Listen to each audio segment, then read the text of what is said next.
কি রে, সুমি তোরে ফোন দিছিল? না তো, ফোন তো দেয় নাই কেন, কি ব্যাপারে? ও তো বললো কালকে সবাই মিলে পিকনিক করবে। বললো যে টাকা পয়সা জমা দিতে হবে। অবশ্য তুই যদি পিকনিকে জয়েন হস তাহলে আমিও পিকনিকে জয়েন হব। ঠিক আছে, যাবো নে। তো কত টাকা করে চাইছে? জনপ্রতি কত টাকা দিতে হইব? বললো তো এক একজন 500 টাকা করে দিতে। আচ্ছা, 500 টাকা করে তো ঠিক আছে, দেওয়া যাবো না। তা কি কি রান্না করব কিছু বলছে? কি কি আয়োজন হইব? অত কিছু তো জিজ্ঞেস করি নাই। ঠিক আছে, আমি বাসায় গিয়ে ওর সাথে ফোনে কথা বললে জিজ্ঞেস করে তোরে আবার জানা মনে। হ্যালো সুমি, কেমন আছোস?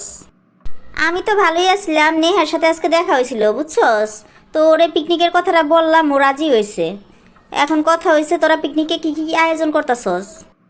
ও, সারপ্রাইজ দিবি? আচ্ছা ঠিক আছে, সারপ্রাইজ দে, ঠিক আছে, ভালো কথা। কিন্তু বই না যে বাজে জিনিস কিন্তু রান্না করিস না, তাহলে কিন্তু খামু না। 500 টাকা করে নিতাছস এক একজনের কাছ থেকে। বুঝে শুনে ভালো জিনিস রান্না করবি বুঝছস। আচ্ছা ঠিক আছে, আমি কালকে নেহারে নিয়া দুপুরের আগে চলে আসবো নে। ঠিক আছে, আল্লাহ হাফেজ, রাখি, বাই, ভালো থাক।